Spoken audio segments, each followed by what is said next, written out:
Este estudio encontró que las personas que estaban conectadas socialmente no simplemente vivían más, sino que realmente reducían muchísimo el riesgo de enfrentarse a una enfermedad crónica o reducían su presión arterial y dentro de todo mejoraban su inmunidad ante las enfermedades. Hay una mujer al que le están siendo infiel y la mujer sabe porque tiene todas las pruebas que acompañan en el entorno y la mujer decide no creer y negarse a esa realidad. Y nuestra capacidad de poder mantener relaciones íntimas pero saludables, el poderte acercar a una persona y mantenerla de manera saludable. La vulnerabilidad no es una debilidad y de hecho es una de las fuerzas que nos permite conectar con todos y ser más auténticos de una manera muy significativa, en el que me permito verme y me permito mostrarme ante el otro. Controlar esa sensación de que me siento atrapado en esta relación y ya me están llevando a una esquina a sentir mis emociones y a lograr regularse en ese momento para evitar que sea impulsivo y dejar otra relación. Esta es una de las necesidades que yo tengo, la puedes cubrir sí o no, y en dado caso que no se pueda cubrir, pues entonces hay una incompatibilidad y ahí es el momento de decir, bueno, aquí es donde ya no estamos coincidiendo y pues a lo mejor sería tiempo de partir. ¿Cómo se establece un puente entre el mapa del otro y mi mapa? A través de ¿cómo? La comunicación.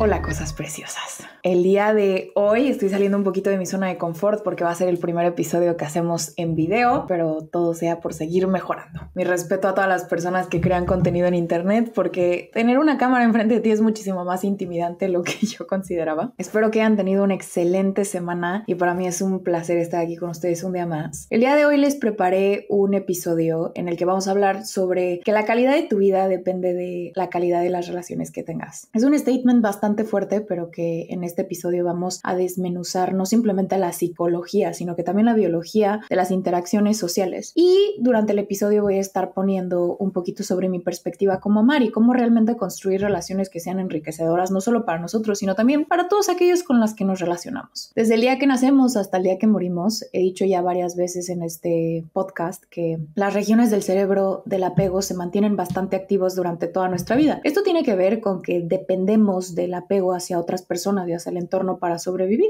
Es importante tener en cuenta que en todos los lugares en los que nos movemos estamos todo el tiempo tratando con gente. Y si esas relaciones que tenemos con esas personas no son saludables y no son enriquecedoras, nos puede llevar a un estado de aislamiento y un estado de defensividad y un estado realmente de soledad y de poca satisfacción interna. Antes de empezar el episodio, me encantaría compartir un poco de los beneficios que tiene realmente tener una relación sana y fuerte y después adentrarnos un poquito en cómo construir ese tipo de relaciones. El primer beneficio que todos sabemos que tienen las relaciones interpersonales que son sanas es que hay un bienestar emocional. Las relaciones que son estables, recíprocas, saludables, positivas, ya sea con nuestras familiares, con nuestras parejas e incluso en el trabajo, nos pueden proporcionar con este apoyo emocional que necesitamos. No simplemente reducen el estrés, sino que también aumentan nuestra felicidad en general. El contarle un chiste a una amiga, el llamarla y decirle cómo te fue en una cita, o el simple hecho de compartir con tus familiares un momento gracioso mientras estás viendo la tele, es esto que te hace sentir que tienes un red de soporte en donde caer cuando las cosas no van tan bien. El segundo beneficio es la salud física. Las investigaciones han demostrado que las personas con relaciones sociales que son bastante estables y bastante robustas, y no simplemente estables y robustas, sino que positivas, tienen mejores resultados dentro de su salud física. Un estudio que condujo la Universidad de Harvard, claro que es una de las pocas universidades que puede fondear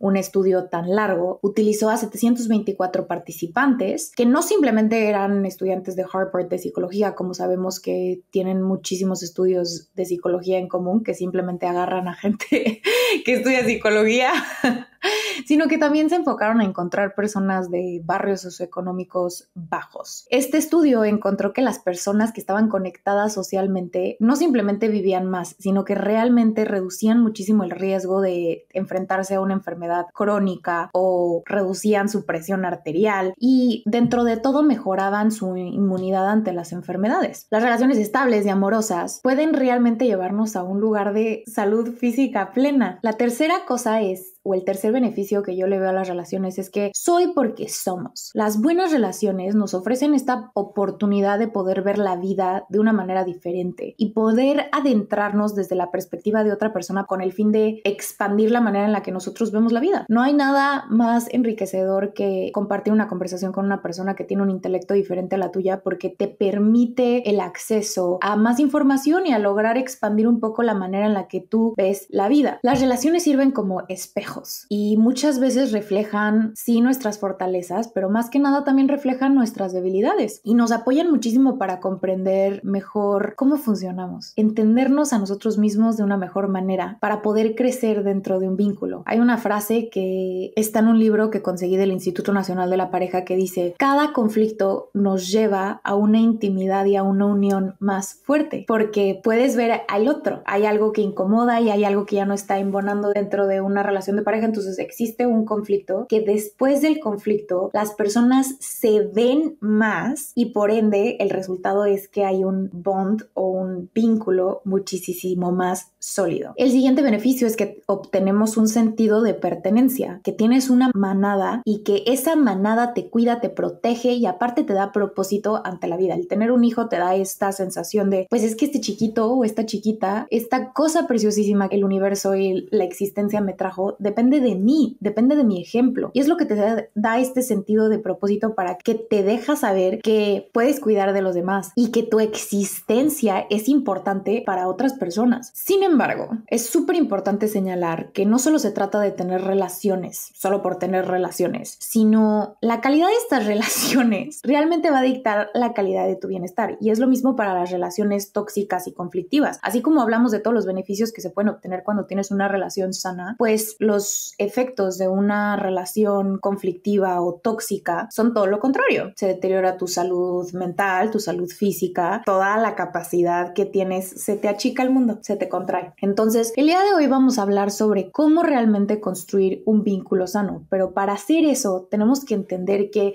la construcción con el otro, primero que nada, empieza con la construcción de nuestro propio ser. Una de las maneras de experimentar una vida enriquecedora realmente viene de la relación que tenemos con nosotros mismos, cómo nos hablamos, cómo nos vemos dentro del espejo. Y el cómo nos vemos depende mucho de los ojos de a través de quién nos vemos. Muchas veces adoptamos la visión de mamá o adoptamos la visión de papá para vernos a través de los ojos del otro, pero realmente cuando uno empieza a romper con eso y se empieza a ver a sí mismo y empieza a construir poco a poco esa relación que tiene con uno mismo, automáticamente enriquece la vida de todos a su alrededor y disfruta de todo lo que hace, disfruta de el feliz café, disfruta de el placer de amar y de vivir. Así como hay protocolos que evidencian los parámetros aceptables de salud física, como el índice de masa corporal, la presión arterial que una persona tiene que tener para realmente estar en su salud óptima, de la misma manera hay parámetros que, aunque sean un poquito más abstractos dentro de la salud mental, sí hay parámetros que son necesarios para asegurar el que estemos sanos y que estemos plenos. Pero, ¿cuáles son esos parámetros que tendríamos que estar persiguiendo para realmente obtener una salud sana? O en otras palabras,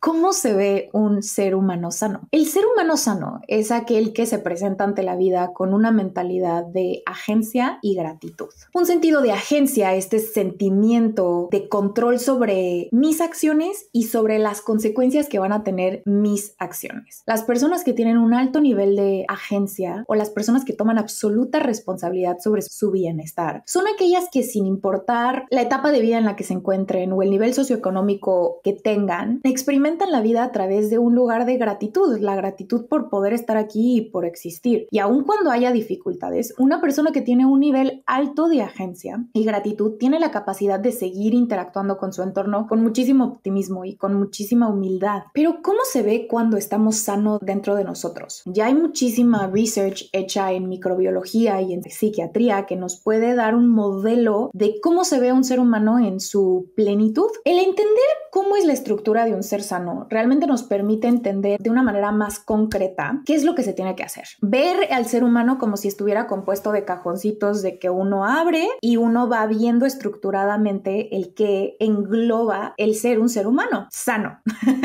Ahorita estoy hablando sobre la estructura del ser humano sano. Porque viendo desde el punto de vista un ser humano sano y cómo se comporta y cómo se siente en su estado óptimo, así podemos ver que a lo mejor ya hay partes que están averiadas, o hay otras partes que necesitan un poco de descanso, o hay unas partes que necesitan un poquito más de acción y ser propulsados hacia el frente. El fin de conocer a nuestro ser nos lleva a el empoderamiento que realmente nos lleva a ese sentido de tengo responsabilidad sobre mí mismo, sobre mi bienestar. Hay cosas en mi entorno de las cuales sí tengo control. Cuando uno no sabe de dónde viene, deja que el entorno le dicte a dónde va. Sin embargo, cuando uno se conoce muy bien y sabe qué hay en cada uno de estos cajones del ser que vamos a discutir en este episodio, puede saber, esto no tiene nada que ver con esto, sino que esto viene de mi historia. Entonces, mi respuesta en el presente, yo elijo cómo respondo ante la situación en el presente porque entiendo mi historia. Entonces, a una persona que entiende perfectamente el origen de dónde viene su comportamiento y de dónde viene cómo ella piensa, y a través de los ojos de quién se está viendo, de mami o de papi o de un maestro con el que tuvo contacto cuando se estaba desarrollando, realmente podemos elegir a dónde vamos. Nunca nadie va a saber más de ti que tú de ti mismo. Yo siempre he dicho que siempre cuando vas por un consejo con una persona, el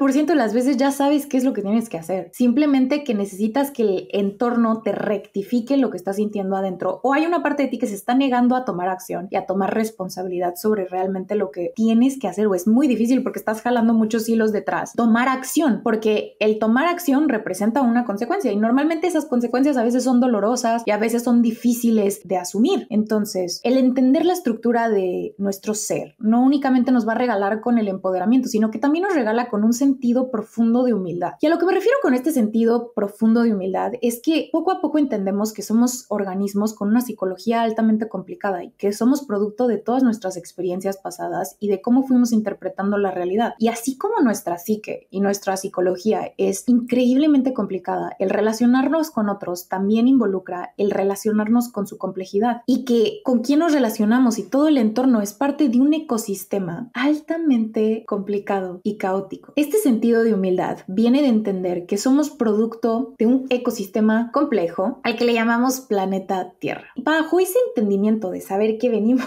desde la expansión del Big Bang de 13,700 millones de años y todo lo que tuvo que haber pasado para que nosotros podamos estar aquí enfrente, así como historia transgeneracional, las moléculas que se tuvieron que combinar y fusionar y todo lo que tuvo que haber pasado para que estemos aquí presentes, nos regala esta sensación de humildad, de es un honor estar aquí en este momento. Si cuidamos de nuestra salud física, es porque queremos estar preparados para lo que pueda llegar a venir. Cuando hacemos ejercicio es porque queremos evitar un infarto, queremos cuidar de nuestro corazoncito, de nuestros triglicéridos. Y es lo mismo para la salud mental. Queremos prepararnos para el momento en el que la vida gire los dados y decida que es momento de sufrir. Yo defino el sufrimiento que hay dos tipos de sufrimiento. Uno que uno se causa a sí mismo con las mismas acciones y con las mismas conductas y con patrones de pensamiento, y otro que no elegimos, sufrimiento que no causamos nosotros y que simplemente son condiciones de la vida que no pudimos haber controlado, como la muerte de un ser querido, de tu persona favorita en el universo, de tu perro, o un accidente que puedas quedar cuadrapléjico, ni Dios lo quiera. Toco madera, pero queremos cuidar de nuestra salud física y nuestra salud mental para que podamos prepararnos para el posible futuro incierto que nos depara, que sabemos con certidumbre que eventualmente tarde o temprano va a incluir sufrimiento que no elegimos. Hay muchísima evidencia dentro del campo de la psiquiatría y de la neurobiología para entender cómo está estructurado el ser, cómo funciona y qué se tendría que hacer para que ese ser esté en su óptima función. El problema, o uno de los problemas que yo tengo con la salud mental, es que da un diagnóstico y se enfoca demasiado en una patología y se enfoca en la totalidad de una enfermedad. Entonces es como si estuviera entendiendo a la enfermedad en lugar de entender al individuo, cuando no se pone a ver todo el contexto en el que el individuo está envuelto para poderle dar un diagnóstico así. Una propuesta alterna sería que podríamos empezar a ver al ser humano desde cómo funciona su estado óptimo de plenitud y ver cuáles son esos mecanismos que componen cuando el ser humano está en un estado de contentment, plenitud, para que cuando el ser humano no esté en ese estado de satisfacción, se pueda ir uno directo a ese cajoncito y a ese mecanismo y hacer las ediciones y alteraciones que sean necesarias para que el ser humano regrese a su estado de plenitud. Pero que eso pase, siempre he sido una soñadora y poco a poco yo creo que con más educación podemos empezar a entender al individuo y podemos empezar a enfocarnos en, a ver, ¿cómo se vería un ser humano totalmente sano? En lugar de enfocarnos en qué está mal, porque creo que nos enfocamos demasiado en una enfermedad en lugar de enfocarnos en la plenitud del ser. La estructura del ser está compuesta por, primero que nada, el subconsciente, los mecanismos de defensa sanos y los mecanismos de defensas que no son sanos por nuestro carácter y encima de todo eso nuestra mente consciente. El subconsciente también es conocido como la memoria implícita y es este sistema operativo de nuestro organismo que tiene guardado todas las cositas que hemos vivido, todos nuestros patrones de comportamiento y el cómo hemos procesado los pensamientos que nos han llevado a percibir la realidad. El psiquiatra Paul Conti lo define como el modelo del iceberg. Debajo de la superficie, esta guarda toda nuestra interpretación de todas nuestras experiencias pasadas, de todos nuestros patrones de comportamiento y procesos de pensamiento. Y esta parte debajo del iceberg es la que manda la información a la superficie, lo que se le conoce como el ser consciente. El subconsciente es súper complicado y es súper misterioso y por eso es tan importante tener un profesional acompañándote para entender un poquito mejor a tu mente subconsciente y es difícil hacerlo como individuo a nosotros mismos porque no podemos cacharnos en a lo mejor y cosas en las que no tenemos conciencia que estamos haciendo. Los mecanismos de defensa realmente se han hecho como para proteger que cosas que están dentro del subconsciente no le lleguen a la mente consciente. Son cosas como el miedo, la desesperación y el dolor. Los mecanismos de defensa realmente nacen de la mente inconsciente. Los mecanismos de defensa son estrategias que nuestro yo utiliza para protegernos sobre el miedo, la desesperación, la ansiedad, que podrían ser demasiado difíciles para enfrentar directamente. Por eso ves cuando un niño, cuando de repente estás a los 25 años, 26, 30, 35 y de repente te encuentras en una sesión terapéutica y te das cuenta de que, ay Dios mío, creo que no había digerido lo que a mí había pasado y te desesperas porque dices, oye, ya soy un ser adulto y a mí me parece una ofensa que me regresen a mi niñez, pero realmente había algo dentro de tu entorno directo que no te permitía sentir porque el cerebro te estaba protegiendo de optimizar los recursos que tenías en ese momento y en ese momento no tenías las herramientas para sentir ciertas cosas que eran necesarias sentir y por eso lo estás haciendo ahora, pero no tiene nada de malo. Cuando sea que empieces, está bien. Los mecanismos de defensa van desde la negación, la represión, hasta la sublimación, donde convertimos impulsos inaceptables de comportamiento social en aceptables. Estos mecanismos, aunque son protectores, pueden realmente distorsionar la percepción de nuestra realidad y afectar nuestras relaciones y decisiones. La negación se explica por sí sola y en su momento voy a hacer un episodio completo sobre los mecanismos de defensa con ejemplos para que los podamos entender un poquito mejor, pero la negación es el negarte cuando un ejemplo podría ser hay una mujer al que le están siendo infiel y la mujer sabe porque tiene todas las pruebas que acompañan en el entorno y la mujer decide no creer y negarse a esa realidad. La represión es cuando uno tiene un evento súper caótico y súper traumático que en lugar de procesarlo, porque no lo puede procesar, lo que hace la mente es que lo empuja hacia abajo y dice no lo viví. Eso es lo que va generando los blackouts que se le conoce con el tiempo, de que hay mucha gente que dice es que yo no me acuerdo de mi infancia, no me acuerdo de nada de eso, ¿no? Y eso es un mecanismo de defensa que estamos viendo al que se le conoce como la represión. La sublimación, por ejemplo, es que transmutamos comportamientos que no son aceptables dentro socialmente en un poco aceptables, que es decir, a lo mejor agresión no es socialmente aceptable que llegues y le pegues a alguien con un chanclazo, pero eso lo canalizamos a lo mejor a un deporte en el que podemos sacar esa misma furia y ese mismo enojo, pero que es socialmente aceptable, como el box. Hay muchísima gente que vemos que está en el box, que simplemente son niños que tienen un alto grado de enojo y que tienen que sacarlo de alguna manera y tienen demasiado drive y demasiada energía y eso lo sacan a través de el golpear a otras personas, pero de manera profesional, entonces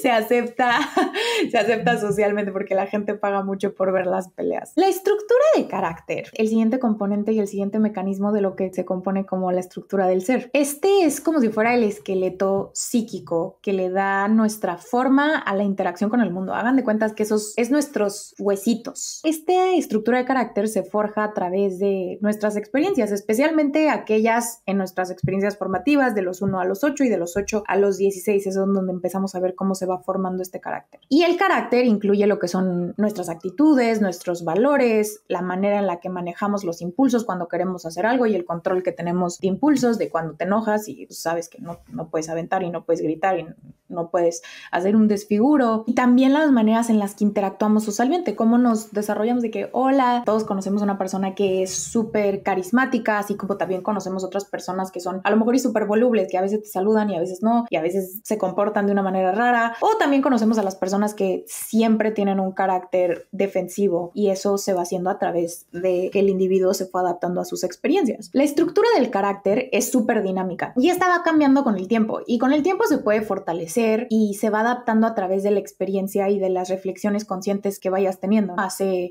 a lo mejor 5 añitos era deportista de alto rendimiento y yo era de las que decía no y lo que sea y yo empujaba mi cuerpo y decía no y todo el tiempo just do it y me paraba y me paraba y me paraba y me paraba y ahorita tengo un acercamiento un poquito más diferente al trabajo que hago y al deporte que hago porque ya entendí que valoro ahorita más el descanso y valoro el yo sentirme bien y disfrutar de un café que el correr 5 kilómetros. Entonces mis valores han cambiado y se han ido adaptando a las experiencias que voy teniendo y también las demandas de mi entorno. El cuarto elemento que hace realmente la estructura del ser es la función del yo, o lo que muchas otras personas conocen como el ego. La función del yo actúa como mediador entre todos nuestros deseos inconscientes y nuestros impulsos con las demandas del mundo exterior. La función del yo es la que realmente nos permite navegar la vida diaria, tomar decisiones y adaptarnos a nuevas situaciones. La salud del yo muchas veces se refleja en nuestra capacidad de manejar el estrés, resolver conflictos y nuestra capacidad de poder mantener relaciones íntimas, pero saludables, el poderte acercar a una persona y mantenerla de manera saludable. Un yo fuerte puede equilibrar tanto los deseos internos como las demandas de las externas, mientras que yo un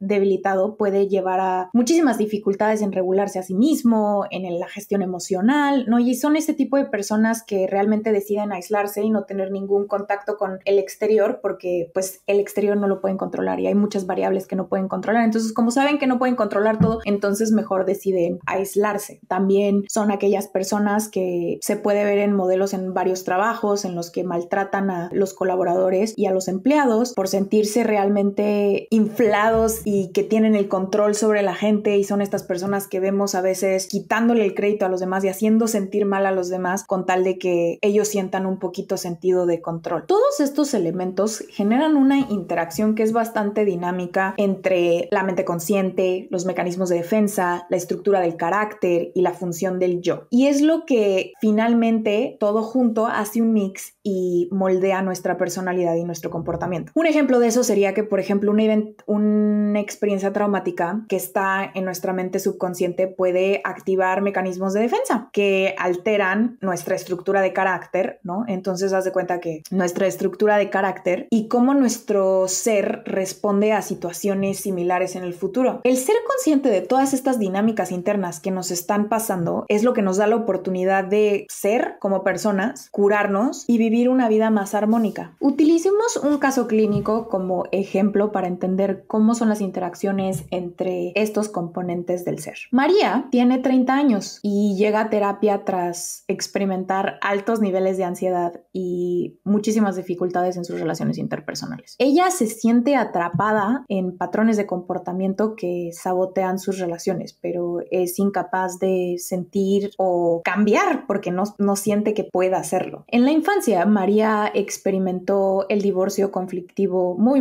conflictivo de sus padres, y durante este periodo María aprendió a mantenerse callada y a no causar problemas, esperando que la casita se mantuviera en paz porque era la niña perfecta y la que todo lo hacía bien. Esta experiencia temprana se alojó en su mente inconsciente, formando la creencia de que expresar sus necesidades o sus emociones iba a generar un conflicto dentro del entorno o la iban a rechazar porque no eran válidas. Como adulta, esta María María utiliza la represión y la evitación como mecanismos de defensa. No se permite expresar ni sentir porque no quiere que la rechacen ante ninguna circunstancia. Y ella cree inconscientemente que eso la va a proteger del dolor emocional. Sin embargo, esto es precisamente lo que le impide a María que forme una conexión profunda, porque no se está mostrando. Realmente lo único que está haciendo es borrarse absolutamente de lo que siente y de lo que está percibiendo y creer que eso le va a dar la certidumbre ante la vida de que no va a sufrir dolor porque todo está bajo su control. Sin embargo, esto le impide a esta María el que realmente tenga una relación enriquecedora porque no se está relacionando con nadie. Si se dan cuenta, se está borrando a sí misma y está borrando sus necesidades con tal de que no la rechacen. Y al borrarte, pues no estás teniendo una relación con nadie, simplemente es una interacción superflua que no te sientes vista y que simplemente te hace sentir más aislado. Por eso de ahí viene la frase de estás en un cuarto lleno de extraños, parecen que son tus mejores amigos y de repente te sientes súper aislado. La estructura del carácter de María se ha formado alrededor de toda esta idea de que tiene que ser autosuficiente, de que no necesita de nadie, y su yo, lo que se conoce como el ego, que tiene una fama horrible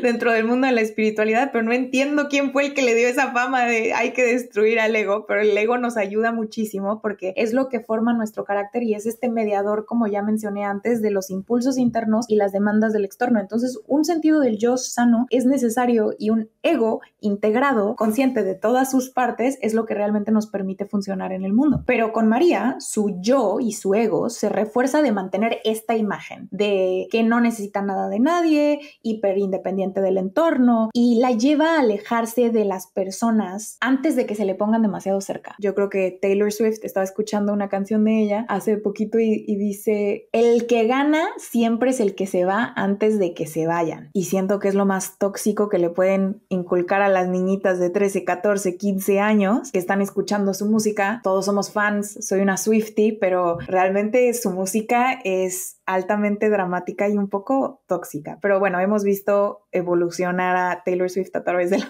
música y ya hace música un poco diferente desde un lugar un poquito más sano. Pero continuando con esta María, en terapia, ella empezó a comenzar sus patrones inconscientes y a reconocer cómo las experiencias pasadas han formado sus mecanismos de defensa y cómo sus mecanismos de defensa han construido su estructura del ser. A través de este trabajo, ella gradualmente se empieza a permitir sentir y expresar sus emociones poco a poquito, porque este trabajo parece que es sencillo porque te estoy presentando un caso clínico, pero requiere muchísima paciencia. Es muy simple, pero requiere paciencia y compasión y muchísimo calorcito al corazón. Pero a través de este trabajo ella comprende que no es necesario conducirse ante el mundo con rechazo y conflicto. A medida de que esta María se vuelve un poquito más consciente de todas estas dinámicas internas que está llevando a cabo y se hace consciente del entorno en el que se desarrolló, empieza a trabajar a cambiar en sus patrones de comportamiento uno a uno y empieza a experimentar mejores porque también el entorno empieza a cambiar y le empieza a revalidar internamente que está en la dirección correcta porque cada vez se siente un poquito más vista y empieza a disminuir su ansiedad. Aprende con el tiempo y en el tiempo a ser vulnerable y que la vulnerabilidad no es una debilidad y de hecho es una de las fuerzas que nos permite conectar con todos y ser más auténticos de una manera muy significativa en el que me permito verme y me permito mostrarme ante el otro. Nuestro funcionamiento interno no solo dicta cómo percibimos al mundo, sino que también cómo el mundo nos percibe a nosotros. Por ejemplo, las personas con una estructura de carácter resiliente y mecanismos de defensa muy saludables son las que realmente logran construir relaciones sanas. Se adaptan al entorno con una facilidad impresionante. Están muy en contacto con sus emociones y pueden decir, ok,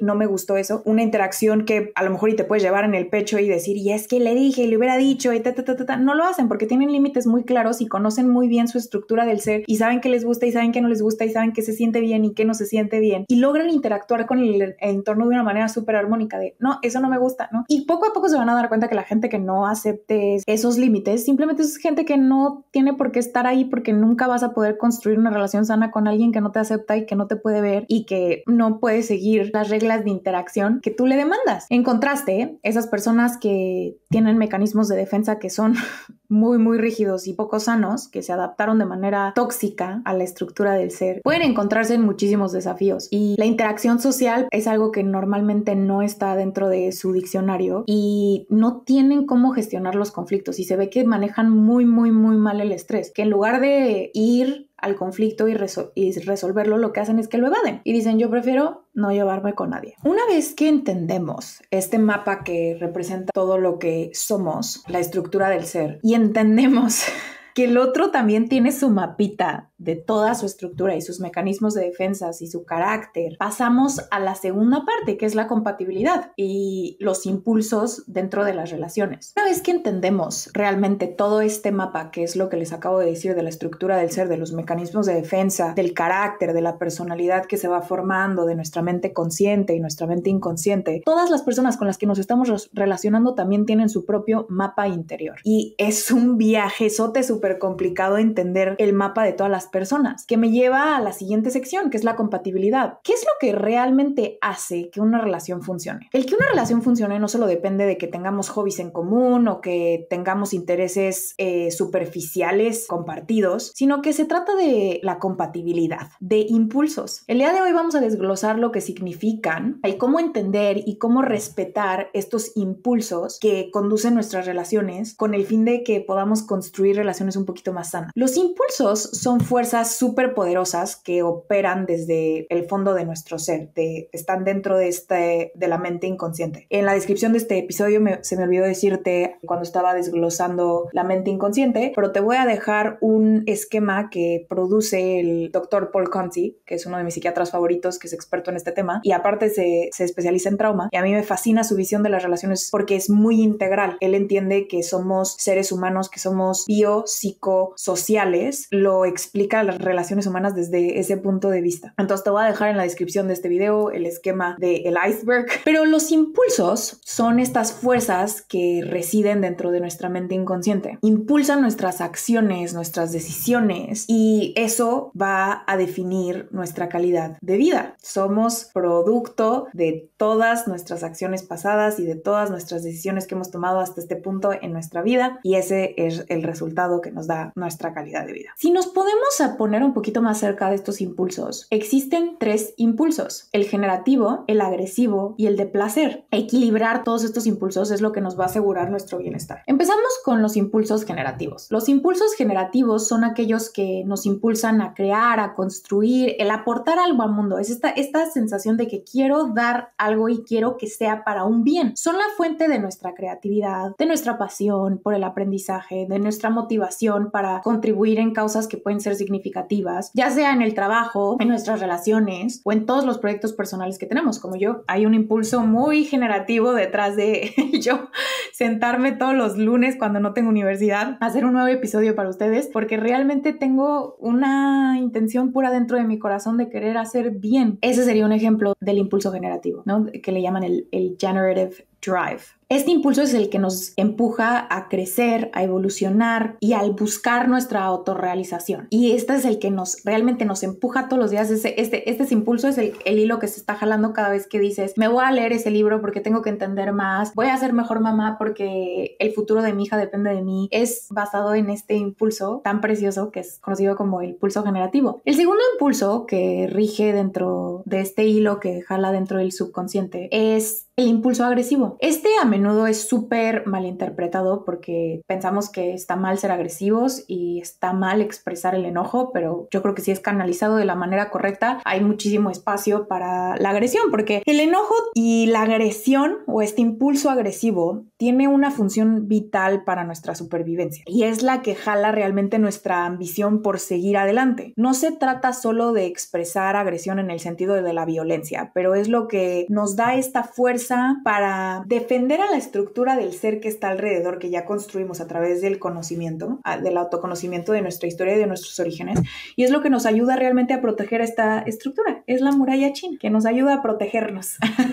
Pero esa muralla china tiene que estar construida con muchísima conciencia y tenemos que estar conscientes de que hay una muralla china para no hacerla muy larga. Es la que nos ayuda a superar nuestros obstáculos, al defendernos de amenazas y a competir por recursos recursos y reconocimiento. Cuando este impulso se canaliza y se equilibra de manera adecuada, nos puede permitir el que establezcas un límite, el poder decir eso no me gusta, no me toques así, el poder decir estas son mis expectativas dentro de una relación, esto es lo que yo espero, y el poder defender las necesidades internas que tienes. Necesitamos de este impulso y eso es muchas veces lo que hace el enojo. En su momento voy a hacer un episodio sobre el enojo para que sepamos cómo canalizarlo y hacerle un poquito más espacio a estas emociones que creo que son un poco controversiales dentro del mundo de la espiritualidad y de la psicología, que al parecer no podemos sentir enojo y el sentir enojo es algo malo. No, yo creo que la manera en la que lo expresamos es malo porque muchas veces no lo expresamos por miedo a que no es socialmente aceptable, entonces lo reprimimos y lo reprimimos y lo reprimimos y lo reprimimos, y lo que pasa cuando reprimimos el enojo es que después no las vamos a cobrar. Dentro de una relación que vamos guardando resentimiento y resentimiento y resentimiento y resentimiento, yo me la cobro de otra manera, ¿no? Y eso es lo que pasa cuando no sabemos expresar el enojo de manera asertiva. El siguiente impulso es el del placer. El impulso del placer es el que busca la satisfacción inmediata, ya sea a través de la comida, el entretenimiento, el sexo o cualquier actividad que nos brinde el alcohol o cualquier actividad que nos brinde disfrute. Este impulso es necesario también para nuestra supervivencia porque no solo venimos a defendernos del entorno y a hacer el bien, también vinimos a tener placer. Y este impulso es esencial para nuestra sensación de felicidad y de que estamos felices y contentos. El que yo tome mi tacita de café y todos los días diga, ay, huele a café, feliz café, también es parte del proceso. Y el que yo disfrute una copita de vino el fin de semana también es parte del proceso. El que yo me comparta en el ámbito sexual, mi intimidad sexual con otra persona también es parte del placer, es compartirse con el otro. Si este impulso no está calibrado de manera adecuada, nos puede llevar a lo que conocemos como la dependencia, el egoísmo y el descuido de nuestras responsabilidades y el descuido de nuestro propio bienestar y de nuestros objetivos a largo plazo, porque si nada más estás buscando placer y placer y placer y placer y placer y nada más te dedicas a tomar el fin de semana porque tu placer es la prioridad, pues entonces el resultado va a ser que a lo mejor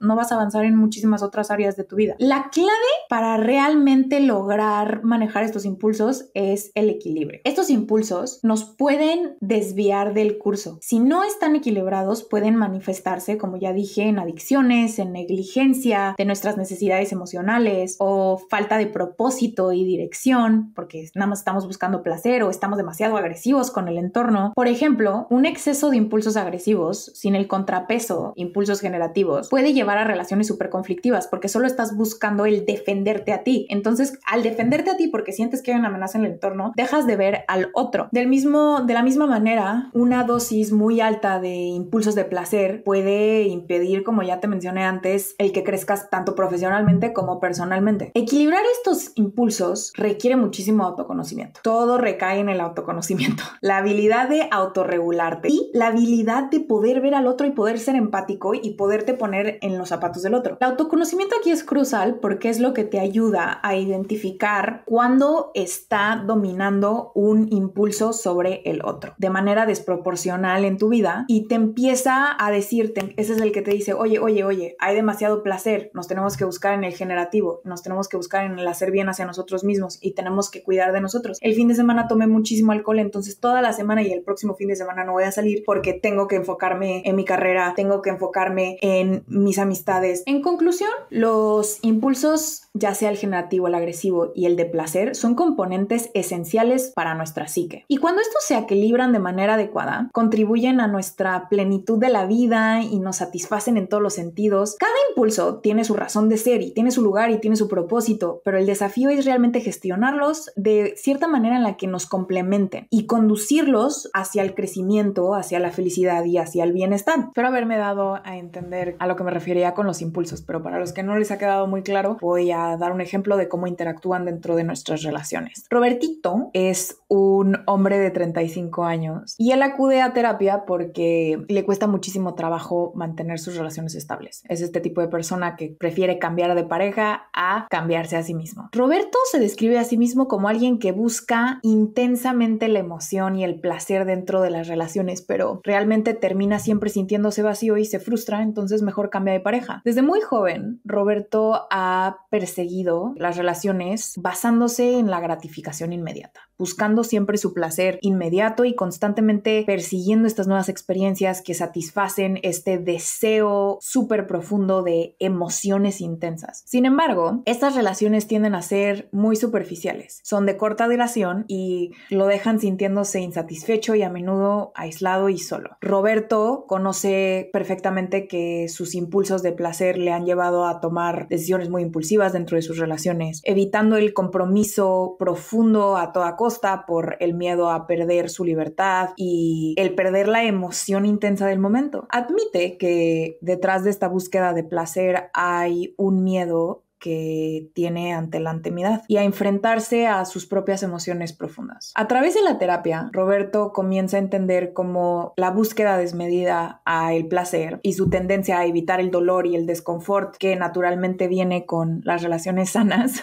han limitado su capacidad para establecer realmente conexiones significativas en las que él se sienta visto, entendido, escuchado, y se da cuenta que sus acciones están muy influenciadas por impulsos que no puede controlar, de los impulsos que estamos hablando, y por muchas experiencias pasadas de rechazo, lo que lleva a evitar la vulnerabilidad en las relaciones. El impulso de placer, en este caso de Roberto, está muchísimo más alto que su impulso generativo que tiene por el hacer bien y por hacerse bien a sí mismo, y su impulso de agresión también está a la par del de placer. Entonces lo que él busca es su propio interés y defenderse a sí mismo, y prefiere cambiar de relación con tal de realmente tener unos momentos de desconfort al encontrarse consigo mismo y seguir persiguiendo el placer y el placer y el placer y el placer. Y estos dos impulsos son los que realmente rigen la vida de Robertito, y el generativo está un poquitito más abajo, lo que realmente nos lleva como resultado a nunca tener relaciones significativas y probablemente que se relacione con con personas que tienen los mismos drives y los mismos impulsos en el mismo nivel, ¿no? El placer está alto, la agresión está alta, el generativo no está tan alto. La estrategia con este Robertito es trabajar el autoconocerse y empezar a identificar cuáles son sus necesidades realmente que no fueron cubiertas cuando Robertito era un niño, y cuáles son sus deseos reales, más allá de la gratificación inmediata. Enseñarle técnicas para manejar los impulsos y este control que se hace mucho con la Cognitive Behavioral Therapy, la terapia conductivo-conductual, para controlar esa sensación de que me siento atrapado en esta relación y ya me están llevando a una esquina a sentir mis emociones, y a lograr regularse en ese momento para evitar que sea impulsivo y dejar otra relación. Que se le permita muchísimas veces fomentar la comunicación abierta con la pareja con la que se está desarrollando o se esté relacionando, y decirle, sabes que me estoy sintiendo atrapado, hay algo que podamos hacer, a lo mejor, y decirle tiempo fuera, tantitito, hazte tantito para allá, y empezar a generar una dinámica que pueda ser un poquito más honesta y más saludable. Con el tiempo, este Robertito, hay una historia feliz, logra formar sus relaciones basadas en la confianza. Primero que nada en la confianza en sí mismo, después en la confianza mutua, el respeto y la comprensión profunda de sus propias necesidades emocionales y las de su pareja. No solo mejoraron sus relaciones personales, Robertito también tuvo un sentido de pertenencia porque sus relaciones eran muchísimo más amenas y más armoniosas, y empezó a tener muchísima satisfacción a largo plazo. Y aquí podemos ver cómo los diferentes impulsos pueden involucrarse e interactuar dentro de una relación. Es muchísimo más complicado el proceso que tuvo que llevar Robertito, fueron unos 3-4 añitos de muchísimo autoconocimiento, pero este es un resumen de que sí se puede y es hermoso. Y nada más para entender cómo todos estos impulsos van interactuando momento a momento en todas nuestras relaciones, y muchas veces no nos damos cuenta porque son cosas, como lo dije al principio, que están inconscientes dentro de nosotros, dentro de nuestra memoria implícita, de la cual no tenemos conciencia. Otro tema que es muy común en las dinámicas de las relaciones es siempre el experimentar un mismo patrón de relacionarse con una persona diferente, y esto se le conoce la psicología como la compulsión de repetición. Está entrelazada con el trauma que puede haber llegado a tener una persona dentro de su experiencia formativa, el papel de yo y todos los deseos inconscientes que tiene una persona allá adentro se entrelazan, y es lo que nos ofrece una explicación de por qué tendemos a repetir el mismo comportamiento, el mismo patrón de relacionarnos con una persona diferente. O sea, básicamente, mismo infierno, otro diablo. Repetimos la experiencia una y otra vez, y este fenómeno, lejos de ser coincidencia o mala suerte, realmente tiene su raíz en nuestra psique y en la forma en la que procesamos nuestras experiencias pasadas, particularmente especialmente aquellas que fueron súper traumáticas y que formaron nuestra percepción del yo. La compulsión de repetición es un concepto psicoanalítico y esta describe una tendencia inconsciente a repetir los mismos patrones de comportamiento o situaciones emocionales que nos parecen familiares. Es un peligro porque estas situaciones que nos representan familiares a veces pueden llegar a ser destructivos y muy dolorosos. Entonces, pues nos seguimos interactuando con ese mismo dolor a pesar de que queremos cambiar y a pesar de que estamos conscientes de que eso es algo que nos pasa. Freud sugirió que este impulso viene de un deseo inconsciente a dominar y a resolver problemas del pasado. Y en la neurociencia lo explica un poquito como la tendencia de error repeat, que es para cuando tienes una conexión neuronal, el fin es la neurogénesis, promover la nueva conexión, las nuevas conexiones neuronales. Entonces, cuando tú tienes un comportamiento y lo repites y lo repites y lo repites y lo repites, cuando lo repites no eres la misma persona que eras hace 5 días, ni hace 1 hora, ni hace 2 horas, ni hace 3 horas, porque a través del entorno ha ido cambiando. Entonces, el repetir ese comportamiento no lo repites como la misma persona que eras hace 5 días o hace 1 hora, lo repites como la persona que eres hoy y que por ende puedes tener un chance a crear una nueva conexión neuronal que te lleve a tener una nueva experiencia que rompa con este patrón. Pero, sin embargo, muchas veces, más allá de resolver el trauma y generar una nueva conexión neuronal, nos encontramos reviviendo una y otra vez nuestro pasado y nunca pudiendo dominar ese dolor y ese conflicto. Y nos ponen en un círculo vicioso en el que siempre estamos manifestando el mismo comportamiento, el mismo modelo de pareja, el mismo modelo de relacionarnos con nosotros mismos y con las otras personas, atrayéndonos de manera muy intensa hacia personas y hacia dinámicas y situaciones que evocan emociones muy similares a las que vivimos creciendo, situaciones similares a las que residen en nuestros traumas que no han sido resueltos. El trauma juega un papel muy particular con el yo, con el ego. En la formación de estos patrones que se repiten una y otra vez, los eventos traumáticos, que sobre todo los que experimentamos en nuestra infancia, pueden dejar la impresión duradera en nuestra psique. Si no has escuchado mi episodio del trauma, en donde explico la neurociencia del trauma y las regiones en el cerebro que se inhiben cuando uno experimenta trauma y lo que es el trauma, te invito a que lo vayas a ver. Esta parte del episodio no se entiende tan bien si no tenemos un entendimiento integral de lo que es el trauma. Pero con propósito de este episodio, el trauma no es lo que nos pasó ni la experiencia que vivimos, sino es cómo percibimos la experiencia que vivimos. Es lo que hay adentro, no lo que nos pasó afuera, sino cómo percibimos lo que nos pasó. El trauma puede afectar cómo nosotros nos vemos a nosotros mismos, ¿no? Si en algún momento vivimos un rechazo impactante. Un ejemplo rapidísimo de un caso clínico de su rata favorita de laboratorio yo, es que yo cuando llego a Alemania crezco en una escuela que hablan alemán y yo era una niña que tenía 14 años, no hablaba nada de alemán, bueno, cosas básicas, pero yo no tenía el suficiente alemán en mi repertorio como para entender clases de física, química y todo lo demás. Entonces era horrible ir a la escuela porque me preguntaban y había un maestro en específico que todas las clases me pasaba al frente a resumir lo que habíamos visto la clase pasada y yo ni siquiera entendía la pregunta, o sea... Yo estaba como de que, ay, Jesús, María y José, y entonces me la vivía en este constante estado de alerta, de tengo que llegar preparada a la clase y yo ni siquiera entendía los conceptos de la clase porque en lugar de tener la calma para poder entender los conceptos de la clase, yo estaba intentando en mi plan de evacuación de qué iba a hacer si no me sabía la respuesta a lo que me estaba preguntando. Este fue un patrón que se repitió muchísimo en mi vida porque tuve muchísimos maestros, no después de eso hubo uno en el colegio alemán de un maestro altamente abusivo que incluso corrieron de una manera muy fea porque repetía ese comportamiento y era abusivo con los alumnos y era un bully.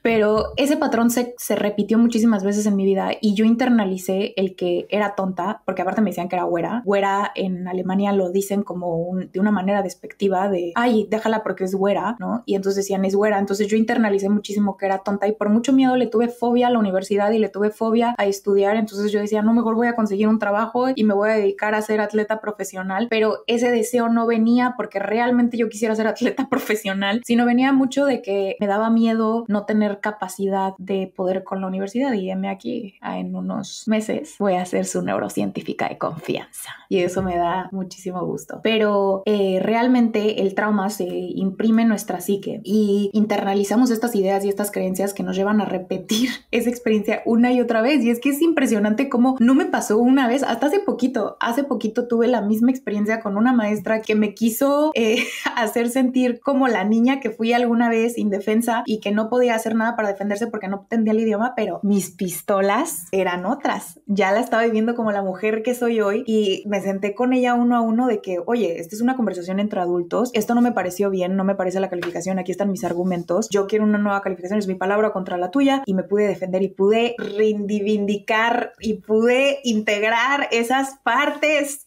esa experiencia una vez más. Entonces estoy casi segura que ya no la voy a repetir, y si la repito tengo todas las herramientas para cuidar de mí en la experiencia, pero sí, ya después de muchos años, ya ahorita ya tengo un calibre, ya sé cómo comunicar mis necesidades y ya soy el adulto que se le puede poner a otro adulto y que no la hagan sentir así. Pero me pasó que cuando estaba, y esto tiene unos meses, que cuando la maestra hace un comentario dentro de el salón, que era una aula de 300 personas, y me hace un comentario un poco prudente, luego empecé a sentir como mi sistema nervioso empezó, ya sabes, y queriéndose salir del salón, ¿no? Y eso nada más es porque estaba reviviendo una experiencia del pasado, pero yo sabía perfectamente de dónde venía. Entonces hice mi suspiro fisiológico, que si no lo conocen, es la manera más ágil de establecerte cuando estás estresado, entonces te regresa a la normalidad. Hice mi suspiro fisiológico 3 veces y presenté mi queja, porque no iba a tolerar que abusaran de su autoridad. Pero realmente el romper estos ciclos requiere de un trabajo inmenso, un trabajo consciente y a menudo muchísimo apoyo psicológico, porque tú no sabes, o muchas veces no puedes ser consciente porque tienes tantas cosas en el entorno que tú no puedes poner absoluta atención en todo lo que estás haciendo y cómo están jalando esos hilos del subconsciente. El primer paso es realmente reconocer los patrones, identificar, a ver, esta experiencia ya la he tenido varias veces, ¿qué es lo que me quiere decir? Y entonces el segundo paso es trabajar y entender de dónde viene esa creencia que es la que es el combustible para que esas interacciones se sigan dando. A partir de ahí realmente se hace mucho ese trabajo en terapia, en terapias de trastorno de estrés postraumático o terapias que se enfocan muchísimo en fortalecer el yo, y eso se hace otra vez a través del autoconocimiento. Perdón que parezco disco rayado, pero sí, yo creo que el autoconocimiento es la clave de la libertad a no repetir estos patrones, pero también nos ayuda muchísimo a tener esta conciencia sobre de lo que estamos haciendo, sobre de lo que vivimos, para no repetirlo y entender mejor, muchísimo mejor, cuáles son nuestras necesidades, cuáles son nuestros deseos, cuáles son los límites, dónde empiezo yo y dónde termino yo y dónde empieza el otro y dónde termina el otro, para marcar una línea muy muy clara y dejar ir de esos patrones que pudieron haber influenciado de manera negativa o distorsionado nuestra percepción de la realidad y de las relaciones humanas y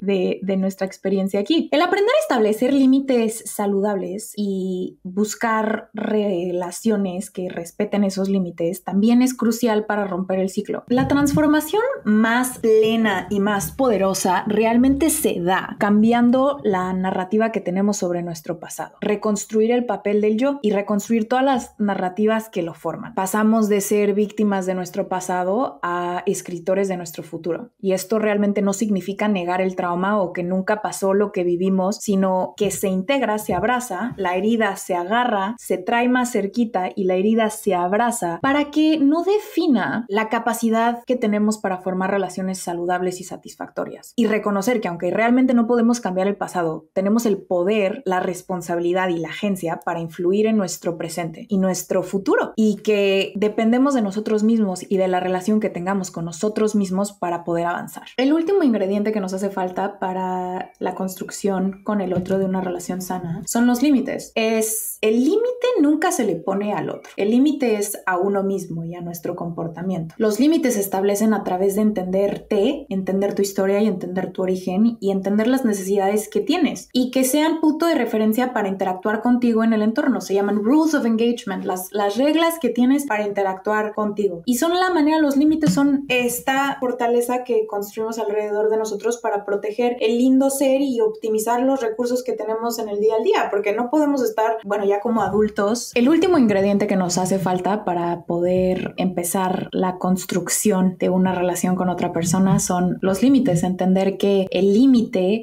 realmente tiene como propósito el cuidar la fortaleza de el yo y cuidarnos a nosotros para poder interactuar con el entorno de una manera que sea muy sana y de una manera en la que podamos realmente encontrar una cercanía cómoda y armoniosa. Los límites nunca son al otro. Hay este mito de que le voy a poner un límite, y cuando dices es que le te voy a poner un límite, pero el límite no es a los demás, es a nuestra conducta. Los límites vienen y son producto del autoconocimiento y de entender tus necesidades primordiales súper profundo, de entender qué es lo que necesitas y qué necesitas del otro para que puedas estar en ese lugar, porque somos interdependientes. Nuestra relación con los demás influye en nuestro bienestar. Dije interdependiente. El comportamiento del otro influye en nuestro bienestar. Nunca dije depende de, dije influye. Cómo se comportan los demás a nuestro alrededor influye, y por eso son súper importantes los límites. Estos se establecen a través de entender súper profundo tus necesidades y el comunicarlos. Y para comunicarlos, realmente yo sugiero que uno esté libre de la emoción y que esté regulado. ¿Por qué? Porque cuando estamos dentro de la emoción, perdemos noción de cuál es nuestro objetivo. Y cuando compartimos un límite, realmente viene con un objetivo, porque queremos conseguir algo de esa comunicación. Y cuando lo hacemos de un lugar de la emoción en el que estamos en plena tristeza o en pleno enojo, realmente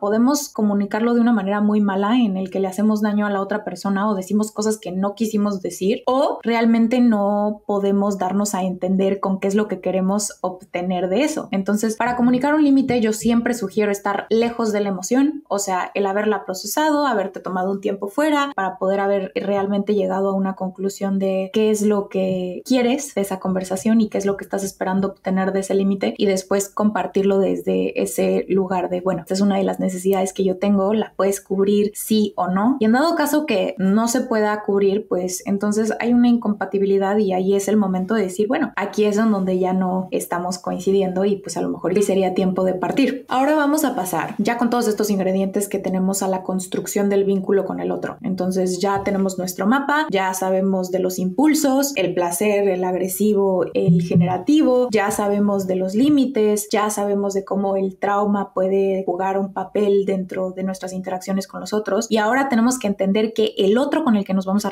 relacionar, sea quien sea familiar, sea amigo, sea novio, él viene con su propio mapa, que también es necesario que él tenga un entendimiento del mapa para que nos comunique. Y ahora, ¿cómo se establece un puente entre el mapa del otro y mi mapa? A través de ¿cómo? La comunicación. Sin comunicación no hay relación. La comunicación, en la neurociencia me fascina cómo lo determinan, y se determina como telepatía de un cerebro a otro, haciéndole consciente a la otra persona de la experiencia interna que estás teniendo tú. Nadie tiene acceso a tu cerebro más que tú. Entonces, cuando te comunicas de manera asertiva, ahí le estás dejando ver al otro, así es como yo estoy percibiendo las cosas. Y la comunicación es básica para que esta relación se pueda empezar a construir. Una vez que tenemos ese puente que construye el puente mágico de nosotros, porque es nuestro mapa, las otras cosas que vamos a necesitar son impulsos compatibles. Esto quiere decir que si una persona tiene los impulsos regulados de la misma manera que nosotros, es muy probable que nuestra relación funcione. El ejemplo óptimo de cómo debería de funcionar una relación sana es que sí, el placer tiene que ser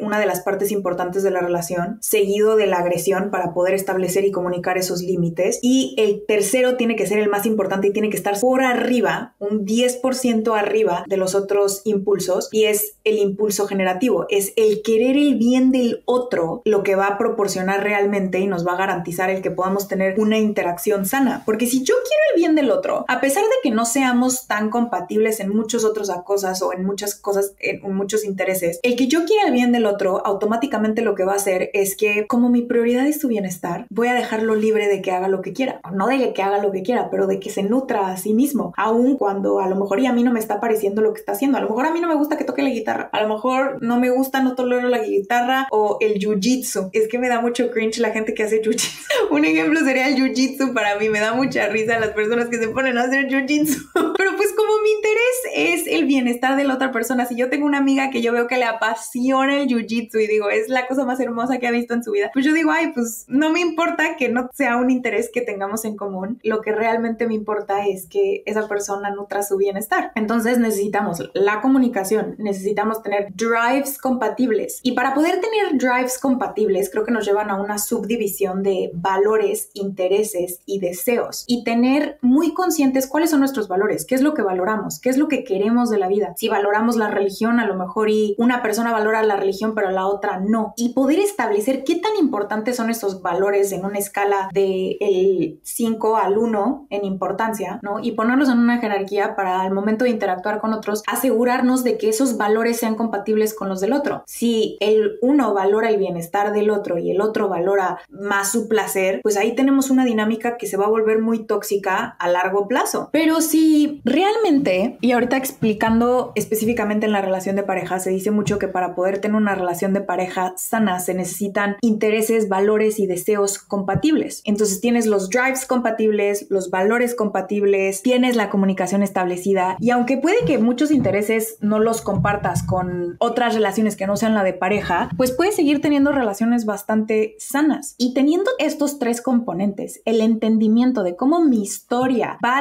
lazando y haciendo como un tejido junto con la historia del otro y va creando nuestro propio tejido, que es nuestra relación, vamos a poder tener un entendimiento de cómo mostrarnos en una relación y cómo presentarnos. No solo se necesita la comunicación y los impulsos compatibles y un entendimiento sobre tus mecanismos de defensa, también se necesita muchísima receptividad para ver cómo ama el otro y cómo se siente amado. Y yo creo que eso solo se puede hacer en un lugar súper receptivo de muchísima presencia, en la que uno realmente ve con acciones cómo el otro se siente visto y entendido y escuchado. La palabra te amo o amor ha sido peloteada de lado a lado como si fuera un significado universal que todos entendemos. Pero realmente muchas veces se nos olvida que el amar es un verbo, son cosas y acciones que hacemos activamente para hacer sentir a la otra persona visto, entendido y escuchado. Para saber el cómo te sientes amado, es súper fundamental tener un registro y un entendimiento muy profundo sobre este mapa que llevamos describiendo todo el episodio de ti mismo, porque el cómo amas es producto de todas tus experiencias formativas que fueron formando tu autoestima y que fueron formándote tu percepción de ti mismo. Y el cómo recibes amor es precisamente también viene de ahí, el cómo se te educó a recibir amor de todas esas maneras o cómo no recibiste amor de las muchas maneras. Y el tener entendimiento de todas las maneras en las que no recibiste amor es lo que realmente va a proporcionarte el que tú te vuelvas consciente sobre esas necesidades y cómo pedirlas ante el entorno, aprendiendo a recibir y aprendiendo a dar sin desmoronarte porque tienes miedo. El amar es un riesgo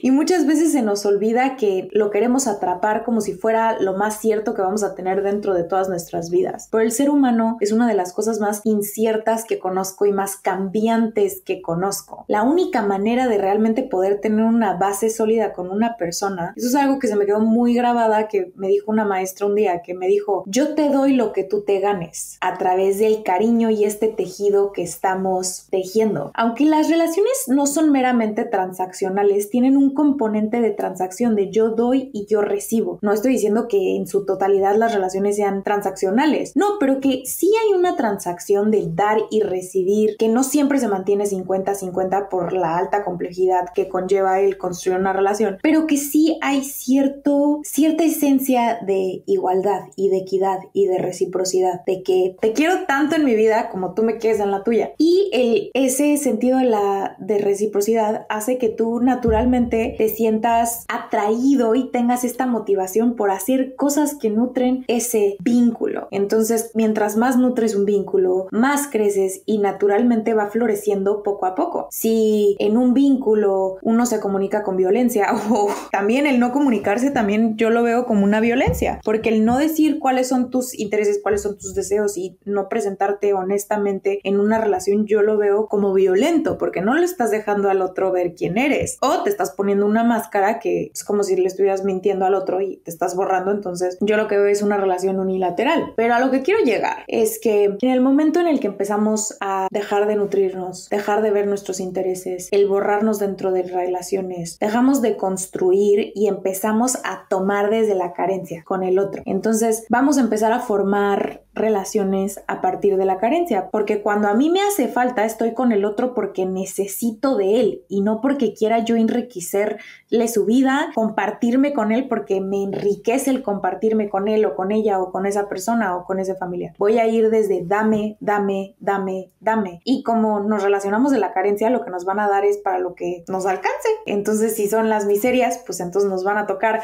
miserias. Por eso es súper importante el nutrirnos a nosotros mismos, para aprender a recibir de nosotros a nosotros mismos y de ahí, desde ese lugar de plenitud con nosotros mismos, dar a las relaciones y nutrir a los otros. Y decir, viene de este lugar de satisfacción y de placer por vivir. El qué placer es compartirme contigo, sin jerarquía, sin comparaciones, sin hilos de interacciones de poder, de a ver quién tiene el poder dentro de aquí. No, el bienestar mutuo tiene que ser prioridad para establecer una relación realmente sana. Las relaciones humanas son súper complicadas y, como diría Michael Foucault en su libro de La civilización y la locura, el quien no sepa reconocer que está loco, dice que todos los seres humanos estamos locos, y aquellos que dicen que no están locos, a esos son los que le tenemos que tener cuidado. Porque ese es un nivel de locura muchísimo mayor, del cual ya es otro nivel. Pero las relaciones humanas son complicadas, no son blanco y negro y tienen muchísimos matices y son la suma de todas sus partes. Una persona puede ser arrogante, carismática, demandante y al mismo tiempo súper empática. Todo eso que es la persona forma lo que es, en este ejemplo, Cintia, ¿no? O lo que es mi mamá, mi papá, mi pareja, mis amigas. Entonces tenemos que ver que no solo son una cosa, que van cambiando con el entorno y que pueden ser esto, esto y esto, y que solo a veces nos relacionamos nada más con una parte de esa persona. Cuando nos enojamos con una persona puede que sea nada más con una parte de ellos, pero como tenemos la capacidad y el entendimiento de que las relaciones humanas son súper complejas porque nos entendemos a nosotros mismos, sabemos que también hay otras partes que forman a ese individuo. Las relaciones nunca van a ser 50-50 de manera exacta, pero lo que sí podemos promover son relaciones en el que haya un grado de reciprocidad, de respeto, de compasión, pero muchísimo más importante, de el querer el bien mutuo, el querer nutrir en lugar de destruir, el querer compartirse en lugar de querer probar que uno vale, el querer estar, el aquí y ahora. Y con eso terminamos el episodio de hoy. Lamento que cambié de escenario al final, pero cuando estaba editando el episodio que había grabado en la mañana, me di cuenta que se había borrado el audio de los últimos minutos, pero no pasa nada, de todo se aprende. La próxima vez lo voy a hacer mejor. Espero que les haya gustado este nuevo formato con video. Yo encantada de seguir nutriendo este espacio en maneras en las que puedo. Y la próxima semana vamos a tener un episodio sobre la neurociencia del momento presente. ¿Existe tal cosa como el momento presente o no? Y si sí, ¿cómo es que lo percibimos? ¿Y de qué nos sirve la meditación y todos los beneficios que puede tener? Y también de las contradicciones de el meditar mucho. ¿Existe tal cosa como regular el sistema nervioso demasiado? Eso lo vamos a discutir la próxima semana. Déjenme sus comentarios, los invito a que me manden un correo diciéndome cómo vieron este episodio, si les gustó, si no les gustó. También me pueden ir a seguir a Instagram y estaré encantadísima de conectar con ustedes ahí. Besos y nos vemos la próxima semana.